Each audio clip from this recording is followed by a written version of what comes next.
Doctor साहब, बहुत सारे कामयाब लोग मैंने देखे हैं जो लोगों की नज़रों में तो बहुत हाई फाई और एक अच्छा लाइफ स्टैंडर्ड है उनका, लेकिन जब उनसे बात की जाती है तो वो कहते हैं कि यार नहीं, आई एम द लूज़र, मैंने बहुत कुछ कर सकता था जो मैंने नहीं किया। तो ये जो सेल्फ डाउट है, ये बताइएगा, और ये जो मैंने वर्ड इंट्रोड्यूस करवाया इम्पोस्टर सिंड्रोम, क्या ये वाकई ही कोई ख़तरनाक बीमारी है? अ, जी, इस लिहाज से खतरनाक है कि आप इसकी it's a combination of couple of things. एक तो ये है कि वो लोग बहुत परफेक्शनिस्ट होते हैं। उन्हें कोई भी अपना काम करते हैं, अच्छा भी कर लें, मेडल्स भी ले लें, तो उन्हें ये फील होता है कि मैंने ये सही नहीं किया। बिकॉज उनकी जो पर्सनैलिटी है इस तरह से डेवलप होती है। मे भी उनके बचपन में जब वो कोई भी काम करते थे तो उनके जो पेरेंट्स हैं वो इस तरह के थे, या उनके टीचर्स इस तरह के थे, या उनका माहौल ऐसा था कि वो कोई भी काम करते थे तो उसको अप्रिशिएट नहीं किया जाता था। राइट। इसलिए मैं कहती हूँ कि पेरेंटिंग जो है वो बहुत बहुत इंपॉर्टेंट है। दैट मैं हमेशा कहती हूँ कि ब्रॉट अप। मैं देखती हूँ जैसे मेरे में कुछ चीजें नहीं होती और मेरे ही जैसे लोग जो हैं उनमें हैं, तो मैं फिर उसका क्रेडिट जाके अपने डैड को देती हूँ और अपनी माँ को देती हूँ कि उन्होंने मुझे इस तरह से। मैं भी तो वैसा ही इंसान हूँ, मेरे भी जज्बात वैसे ही हैं, मैं भी वैसा ही फील करती हूँ, but I have a lot of control on my self. क्योंकि जो ब्रॉटअप है उसका बहुत हाथ होता है इस चीज में। और maybe they are bringing that from their childhood, right. कि और उसके बाद फिर हो सकता है कि उनकी जिंदगी में पार्टनर भी कोई ऐसा आया हो जो उनको हमेशा लेट डाउन करता हो। ऐसे रिलेशनशिप्स में रहते हो जो उनको लेट डाउन करता हो। बाज़ अवत ये होता है कि दो लोगों की शादी होती है और वन बिलोंग्स टू, समझ लें, विलेज या गांव, या कम उससे दूसरा जो है वो शहर से है, वो खुद ब खुद ही उसको लेट डाउन। इसीलिए कुरान में है कि हमेशा अपने बराबर के लोगों में आप रिश्ते करें। ये तो चलें, ऐसे ही जिक्र आ गया तो मैंने ये बात की। मगर ये है कि इम्पोस्टर ये है कि वो परफेक्शनिस्ट बहुत ज्यादा होते हैं। उसके अलावा उनमें सेल्फ कॉन्फिडेंस नहीं होता। उनमें किस्मत के ऊपर बहुत ज्यादा उनको ऐसा सिखाया जाता है शुरू से कि तुम्हारी किस्मत में ये चीज है या नहीं है। वो उसके ऊपर बहुत रिलाय करते हैं कि ये जो लम्हा था ये ठीक था, ये नहीं था, ये किस्मत वाली चीज है, ये इसके ऊपर बहुत ज्यादा बिलीव करते हैं। उसके अलावा जो है वो लिमिटिंग बिलीफ्स हैं उनके।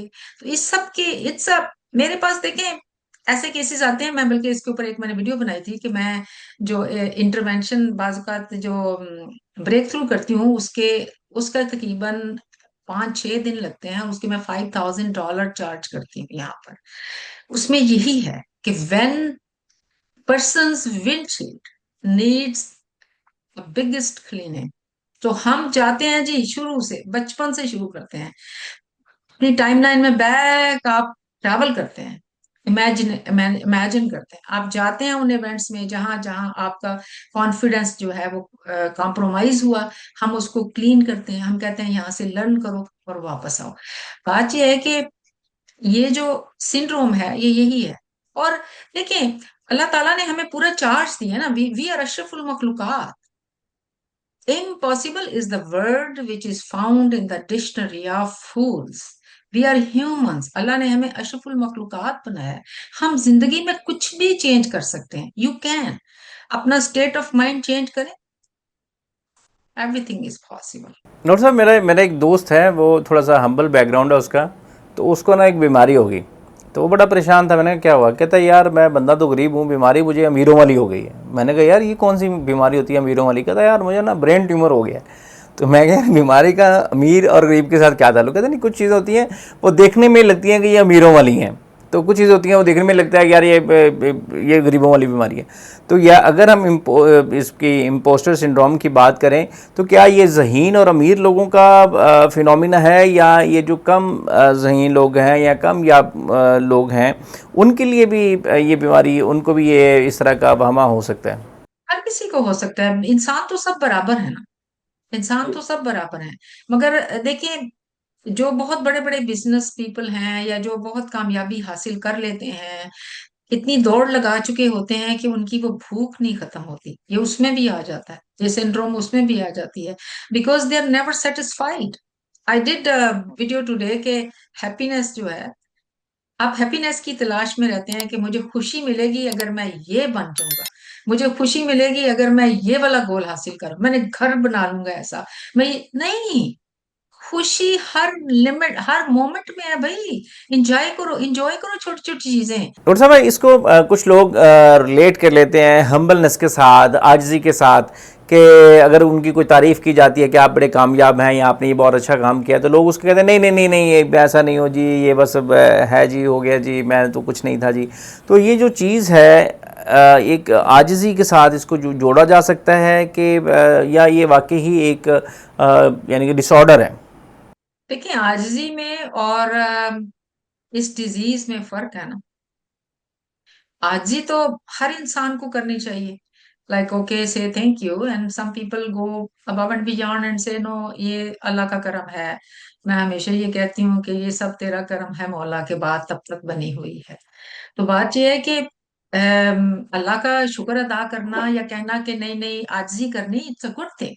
मगर ये है कि अगर आप एंक्शियस रहते हैं इसके साथ, अगर आप एंजाइटी में रहते हैं, अगर आपकी जिंदगी अजाब बन जाती है, आपको नींदें उड़ जाती हैं, ओ मैंने तो सही किया ही नहीं, मेरे से तो ये चीज, या लाइक इनडेफिनेट आप में वो चीजें हैं, कश्मकश है, then this is a disease. If you are satisfied with your work and you are thankful to God and you are not that rude, pride भी तो गलत है ना। अल्लाह कहता है कि जरा कंधों को झुका के चलो। How we can identify कि we are going to humbleness or we are the victim of imposter syndrome? वो आपको नजर आएगा ना। देखिए जी, 93% तो आपकी बॉडी लैंग्वेज है। अब जैसे मैंने बात की कि ये सब तेरा करम है मौला, के बाद तब तक बनी हुई है, व्हाट डिड यू फाइंड, कि मैं किसी उसमें नहीं हूं, I am just thankful to Allah. मगर अगर अगर आप देखते हैं कि बंदा एंग्शियस है, आपका अगर दोस्त है, आपकी कोई फैमिली है, या आप खुद हैं, and you are very much anxious, you are checking, oh my God I have not done this, like तो फिर आपको तो पता चल जाएगा ना कि बंदा एंग्शियस है। या आपको उसकी बॉडी लैंग्वेज से पता चलेगा कि उसमें कॉन्फिडेंस नहीं है इतना, like he has done something, foul game खेली है, या फिर उसकी पर्सनालिटी में ऐसी चीज है, या किस्मत, वो खुद बात करेगा ना आपसे इस तरह की कि मेरी मेरी किस्मत ऐसी है, या हमेशा से वो यही बात करेगा। एक दफा तो हम्बलनेस होगी ना, हमेशा तो हम्बलनेस नहीं होती। You can find. तो डॉक्टर साहब भाई, इससे निकलने का कोई तरीकाकार बता दें हमारे नाजरीन को। इससे निकलने का यही तरीका है कि आपको, सबसे पहले तो यही वाली बात है कि आप अपने ऊपर यकीन करें। परफेक्ट तो सिर्फ अल्लाह की जात है ना, परफेक्ट सिर्फ अल्लाह है, यू आर नॉट परफेक्ट। अब मेरा बहुत मोस्ट, मुझे लोग कहते हैं कि मैं बहुत हर चीज मैं करती हूँ और ये वो, बट स्टिल परफेक्ट तो रब है। और आपको, अगर अगर आप समझते हैं कि आप एंग्शियस हैं, अगर आप समझते हैं कि आपकी लाइफ बहुत परेशान है, कश्मकश में है, तो यू नीड अ थेरेपी।